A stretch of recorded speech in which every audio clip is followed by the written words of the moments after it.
May mga government projects sa Pilipinas na mapapamura ka na lang talaga dahil overpriced, mali ang pagkakagawa o hindi mapakinabangan. Sa bawat proyektong ipinagmamalaki na pinagawa raw ng mga politiko o opisyal ng gobyerno, ang totoo ay galing ito sa bulsa ng bawat Pilipino. Ngayon ay samahan ninyo akong tuklasin ang most controversial government projects in the Philippines.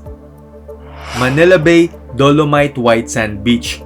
389 million pesos ang nagastos sa proyektong ito na natapos noong October 2022. Project ito ng DENR sa panahon ni dating Pangulong Rodrigo Duterte.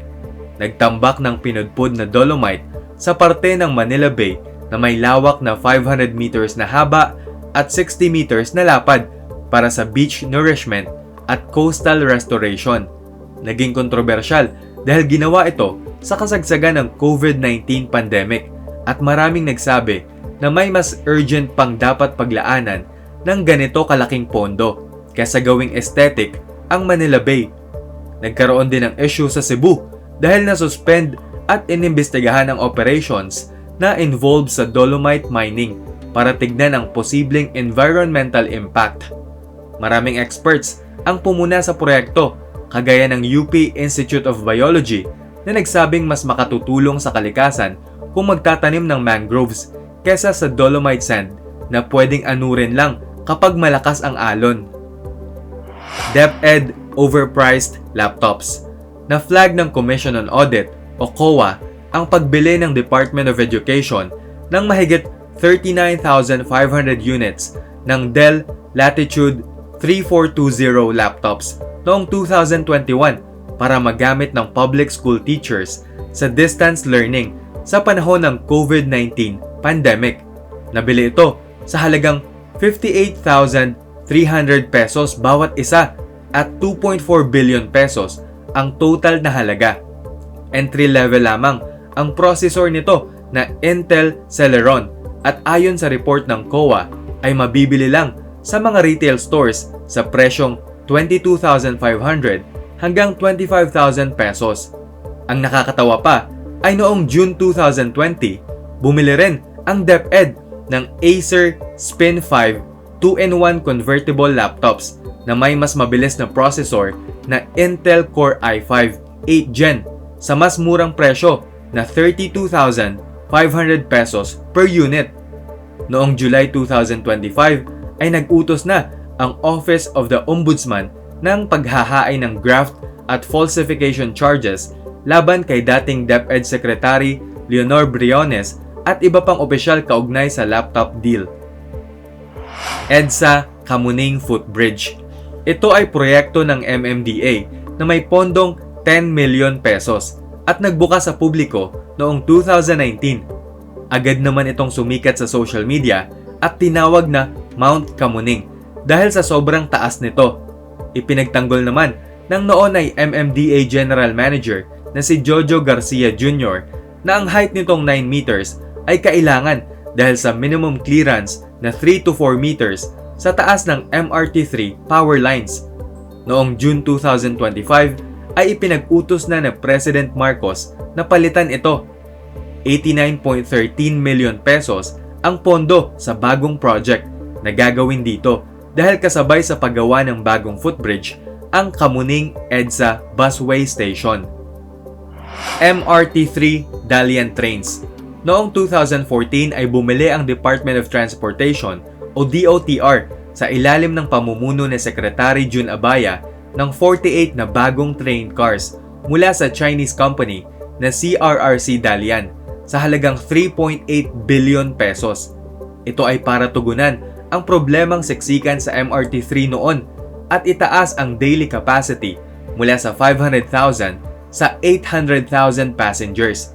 Naging kahihiyan naman ito sa administrasyon ni dating Pangulong Noynoy Aquino dahil hindi agad nagamit ang mga bagong tren dahil sa compatibility issues sa signaling system, maintenance equipment sa depot at bigat ng trains.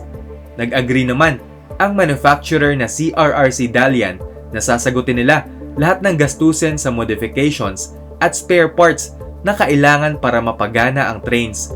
noong August 2005 ay nagsimula ng pumasok sa operations ng MRT-3 ang ilang Dalian trains. Patuloy pa rin ang testing at target ng ma-deploy lahat ngayong 2026. Your Milk Milk Feeding Program. Noong January 2026 ay inilunsad ng Manila LGU sa pamumuno ni Mayor Isko Moreno Dumagoso ang Your Milk Kaagapay ng Batang Maynila sa paglaki para labanan ang problema ng mga bata sa malnutrition at hindi tamang paglaki.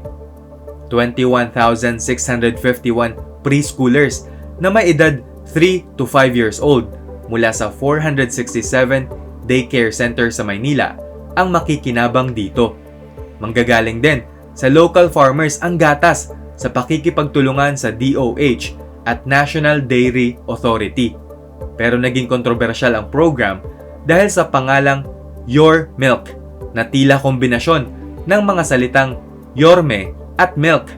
Napuna ng iba na hypocrite move daw ito dahil vocal si Isko noon na bawal ang epal sa Maynila at sinabing pera naman ng taong bayan ang ginamit sa proyekto. 2019 SEA Games Cauldron. Naglaan ang Pilipinas ng 6 billion pesos na pondo para sa pag-host ng 30th Southeast Asian Games o SEA Games noong 2019. Naging kontrobersyal ang SEA Games Cauldron na itinayo sa New Clark City. May taas itong 50 meters at ginamit sa ceremonial torch lighting sa pagbubukas ng SEA Games. Napuna ito dahil sa presyo nitong 55.92 million pesos kaya tinawag itong 50 million kaldero sa social media. Marami ang nagalit sa napakalaking halaga na gagamitin lang naman ng isang beses at may nagsabi pang mahigit 50 classrooms na ang katubas nito sa presyong 1 million pesos per classroom. Dinepensahan naman ito ni Alan Cayetano na siyang chairman ng organizing committee noon na ito raw ay priceless work of art na dinesenyo ng isang national artist. Dagdag pa niya na mahal din naman ang cauldron ng ibang bansa, kagaya ng sa Singapore, na ginastusan umano ng 63 million pesos. Noong 2021 ay sinabi ni Cayetano na walang ginastos ang gobyerno rito at galing daw ang pera sa private sector. Hindi ba nakakagalit kapag ang opisyal na binoto natin at binabayaran ng sahod galing sa tax ng taong bayan ay nanakawan pa tayo? Anong mga government projects pa sa Pilipinas ang sa tingin mo ay sayang lang sa pera? Aabangan namin ang sagot mo sa comment section. I-click lang ang link sa description o comment section para sa part 2 ng video na ito.